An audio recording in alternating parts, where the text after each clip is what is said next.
My name is Alex Carter. I'm 32, and I had to watch my mother sign over my childhood home to my sister for a single dollar while I was on deployment in Afghanistan. The irony was palpable as I sat in that impersonal family law office, still feeling the effects of the red-eye flight from Bagram, listening to my mom's lawyer recite the details of the property transfer. Emily, my sister who is 3 years my junior, couldn't hide her smirk as she signed the documents with an elaborate flair, her perfectly manicured nails tapping on the polished mahogany table. "Well, Alex," my mom said, avoiding my gaze, "Emily has been looking after the house while you've been off playing soldier. It's only fair." Playing soldier. I had spent 24 months in command of a forward operating base in Kunar province, and she dismissed it as playing soldier. That house had been in our family for 4 generations. My own great-grandfather constructed it with his bare hands after he came back from World War II. I had passed countless afternoons on that wraparound porch, absorbing his war stories and dreaming of one day emulating him. My mother used to tell me I had his eyes steady and direct, the kind that had witnessed too much but never shied away. That was, however, before Emily married Mark. It was before she became the favored child, with her flawless suburban existence and the promise of giving them grandchildren. It was before I prioritized duty over dinner parties, before I chose a life of service over staying close to home. "The house requires someone who can be present," Emily chimed in, her tone thick with insincere sympathy.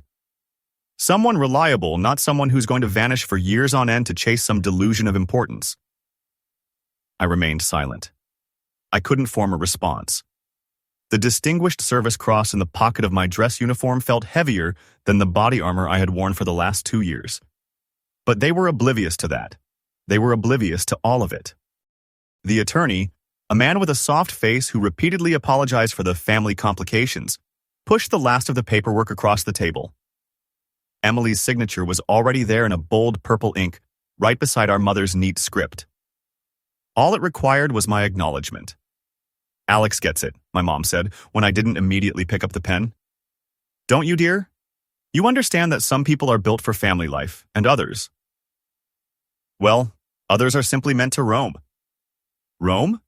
As if orchestrating humanitarian aid drops and spearheading raids on Taliban weapons depots was just roaming. I signed the documents.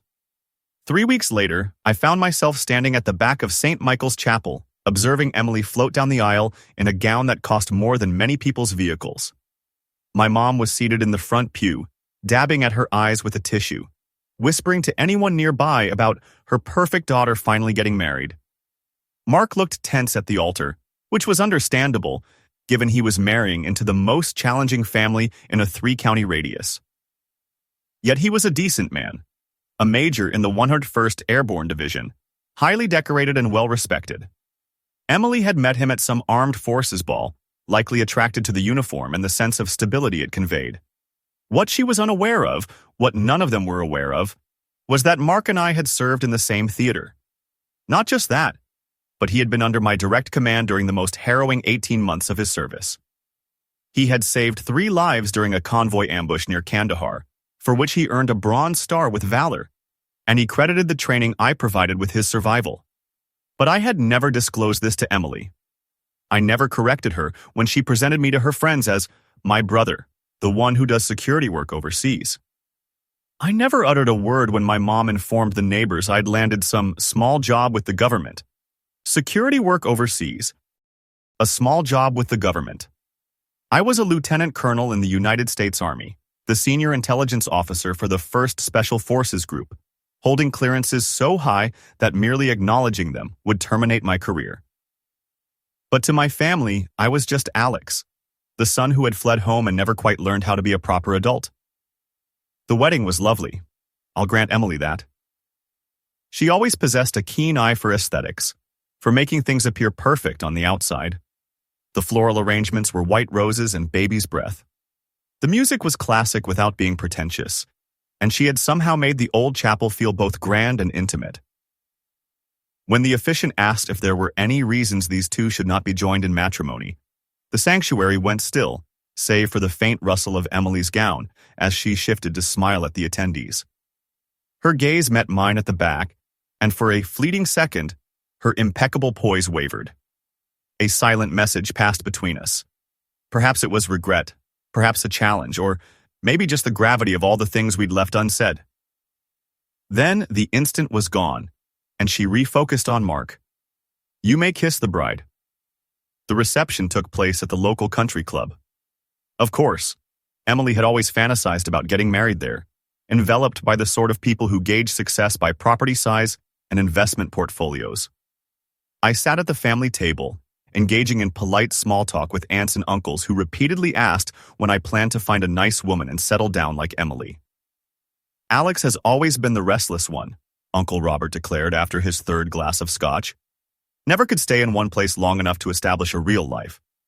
But Emily, now she has her priorities straight." I sipped my wine and watched Emily navigate the room, graciously accepting congratulations and praise like someone who had been rehearsing for this moment her whole life. She was thriving here, surrounded by admiration, fulfilling the role she felt she was born to play. Mark, conversely, appeared progressively more ill at ease as the night progressed. He kept looking over at me, and I could read the question in his expression. He wanted to say something to acknowledge our shared past, but doing so would compromise my cover, because that was the reality of it. A cover. For 2 years, I had been leading a dual existence, allowing my family to think I was some glorified security guard while I was orchestrating operations that would never appear on the evening news and would never be officially recognized. It wasn't supposed to be an issue. I had come to terms with being misunderstood, with being underestimated.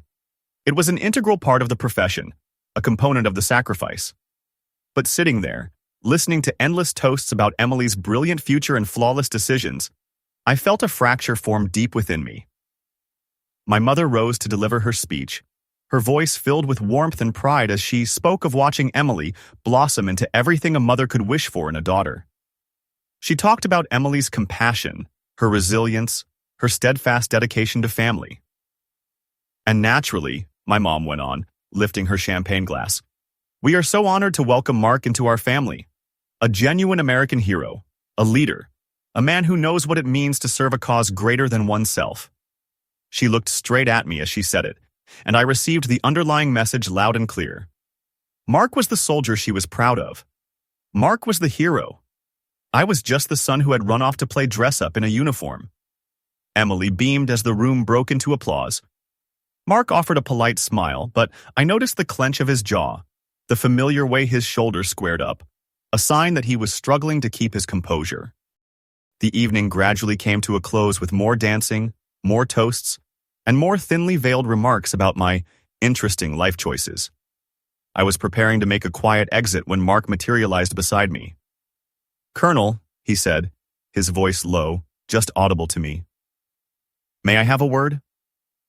I followed him out to the country club's rear terrace, where fairy lights were strung through the ancient oak trees and the sounds of the reception softened to a distant murmur. For a long moment, we stood in silence. "They have no idea," he finally stated. It wasn't a question. "No." "Why?" I mulled over his question, watching the lights flicker in the branches above us. "Because it's simpler this way. Because it allows them to sleep soundly, believing their son is in a safe place, doing something inconsequential. That's bull, and you know it." I turned to look at him then. Truly look at him. Mark had matured well in the 3 years since our last deployment together. The desert had etched lines around his eyes, but they were good lines, the kind earned from staring into sandstorms and making impossible choices under extreme pressure. Emily had chosen a good man, even if she didn't grasp the full measure of who he was. "Your family ought to know who you are," he said. "What you've done, the sacrifices you've made. Do they?" "Alex, Colonel, with all due respect, you saved my life. You saved numerous lives. And to watch your own mother dismiss you like you're some sort of disappointment. It's not right." I didn't respond right away.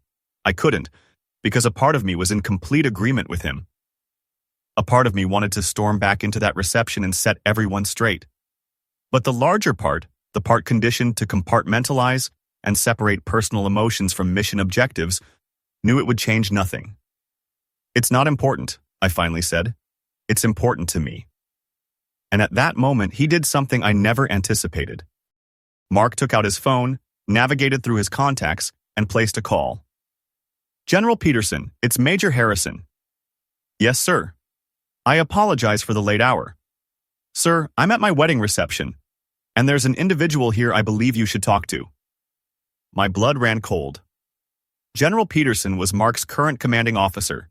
But more than that, he was the man who had put me in for my last promotion. The one who had personally pinned the Distinguished Service Cross on my chest in a ceremony so secret that only 12 people were present. Mark extended the phone to me. He wants to speak with you. Mark, no. Colonel Carter, General Peterson's voice came through, warm yet inquisitive. Is that you? Major Harrison informs me you're at his wedding. I hear congratulations are in order. My hands trembled as I took the phone. Yes, sir. Thank you, sir. How is the family gathering going, Colonel? Are they treating one of our most exceptional officers with the respect he is due? The question lingered in the air like a plume of smoke. Through the terrace doors, I could see Emily and my mom by the cake table, laughing at something a bridesmaid said.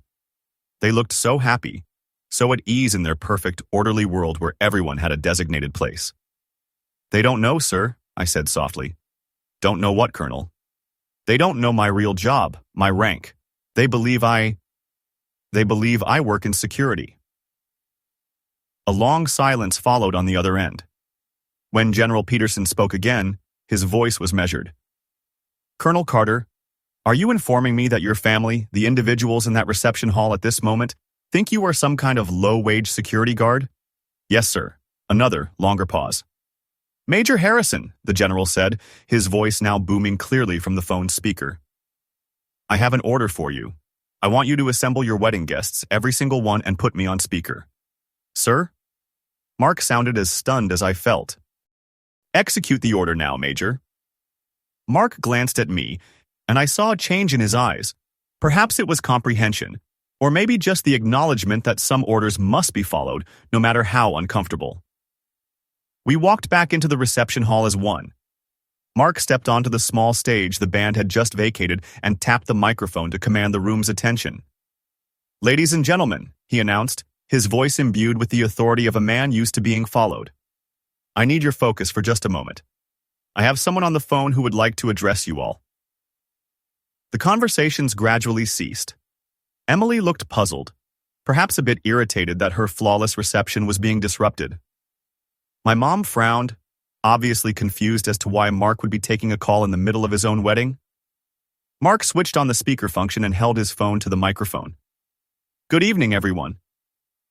General Peterson's voice filled the space, crisp and authoritative. This is General Robert Peterson of the United States Army. I apologize for the interruption to your celebration, but I have just been made aware of something I find profoundly disturbing. The room fell utterly silent. Even the waitstaff froze. I am given to understand that present among you tonight is one of my most decorated officers, Lieutenant Colonel Alex Carter. What I fail to grasp is why his own family seems to be completely unaware of who he is and what he has achieved in service to this nation. I felt the gaze of everyone in the room fix on me. Emily's face had turned a chalky white. My mom looked as though she had been struck. Colonel Carter, the general proceeded, would you please join Major Harrison on the stage? My legs felt like they were encased in concrete as I moved toward the front of the room. The silence was overwhelming. 200 people held their breath, waiting for something they could not possibly comprehend. Mark handed me the microphone but kept the phone on speaker. Ladies and gentlemen, General Peterson said, you are looking at one of the most remarkable soldiers I have ever had the honor of commanding. Lieutenant Colonel Alex Carter has dedicated the last 6 years to operating in some of the most perilous regions of the world, leading missions that have saved an untold number of American and Allied lives. Emily's champagne flute slipped from her grasp and shattered on the marble floor. He is a recipient of the Distinguished Service Cross, the Meritorious Service Medal, and the Combat Action Badge, among other honors.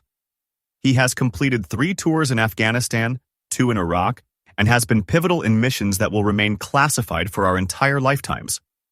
My mother's face was completely drained of color. She was clutching the back of her chair with such force that her knuckles were white. Colonel Carter, the general said, I want you to tell these people what you were occupied with last month, when they presumed you were playing soldier. I surveyed the sea of faces, family, friends, and strangers who had gathered to celebrate Emily's perfect day. They were all staring at me as if I were a complete stranger, someone they had never truly seen. Perhaps I was. Last month, I began, my voice firm despite the turmoil in my chest. I was coordinating a joint operation with Canadian JTF-2 and Afghan National Army forces to rescue 16 aid workers who had been taken hostage by Taliban insurgents. The silence stretched into an eternity. The month before that, I was leading a team that neutralized a weapons cache containing enough explosives to demolish a city block. And the month before that, I was training Iraqi special forces in counter-terrorism strategies. Emily let out a small, stifled sob. "Colonel Carter," General Peterson interjected, "please inform them about the night you carried Major Harrison to safety after his vehicle was struck by an IED. Mark moved closer to me, and I could see tears welling in his eyes. "That's not necessary, sir," I said. "I believe it is, Colonel. I believe these people need to fully comprehend the caliber of the man they've been taking for granted." I looked at Mark, then at Emily, and finally at my mother. They were all frozen like mannequins in a department store display. 3 years ago, I said, Major Harrison's convoy was ambushed outside Kandahar. His vehicle sustained a direct hit from an improvised explosive device. He was unconscious, bleeding profusely, and hostile forces were advancing on his position. I carried him 800 meters across open terrain under direct fire to get to the extraction point. Emily was now openly weeping, mascara running down her face. "He was in the hospital for 6 weeks, I added. "I visited him every single day until he was medically cleared for duty. He never said thank you because he's a good soldier who understands that's what we do for one another. We leave no one behind." "Colonel Carter," General Peterson said, "do these people understand now?" I looked at my family, truly looked at them, and for the first time I saw fear. It wasn't fear of me, but fear of their own actions, their words, their treatment of me. "I believe they are beginning to, sir." "Good. Major Harrison, my congratulations on your marriage. Colonel Carter, I will see you on Monday morning for your promotion ceremony. Ladies and gentlemen, you should all be exceptionally proud to know this man. He is, quite simply, one of America's heroes." The line went silent. For a moment, no one moved or spoke. The only sounds were Emily's quiet sobs and the low hum of the air conditioning system. Then my mom took a tentative step forward, her face contorting as if it were made of paper. "Alex," she whispered. "Oh, Alex, what have we done?" But I did not reply. I couldn't, because for the first time in my entire life, I had absolutely nothing left to prove to any of them. I walked off the stage, through the throng of stunned guests, past the broken champagne glass and the upended chairs. I walked out of the country club and into the parking lot, under a canopy of stars that looks the same whether you're in Kansas or Kandahar. Mark caught up with me just as I got to my rental car. "Colonel," he said. "Alex, I'm sorry. I should have asked you first, but—" "Thank you," I said, turning to him. "For 20 years I've been trying to win their respect. Tonight, you gave me something far better." "What's that?" "The realization that I don't need it." He smiled then, the first truly genuine smile I had seen from him all night. "For what it's worth," he said, "Emily will be okay. She loves you. She never understood. And now she does. Now she does."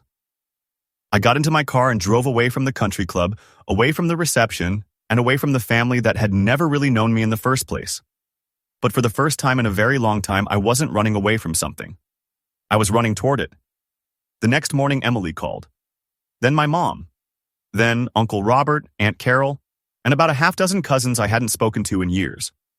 They all wanted to apologize, to offer explanations, to somehow erase 2 decades of assumptions and dismissiveness. I listened to every one of them, accepted their apologies with civility, and politely turned down their offers to start over and fix things. Because the reality was, I didn't need them to fix anything. I had already done that for myself. 3 months later, I had my full colonel's eagles pinned on in a ceremony attended by generals, senators, and foreign dignitaries. The promotion was accompanied by a new assignment, a joint task force role that would move me to Washington, D.C., and where I would be involved in shaping policy for the next generation of military operations. Emily sent flowers. My mom sent a card. They were thoughtful gestures, sincere efforts to close the chasm that had always separated us. But I didn't require any more bridges. I had discovered something superior to their approval, something more precious than their understanding.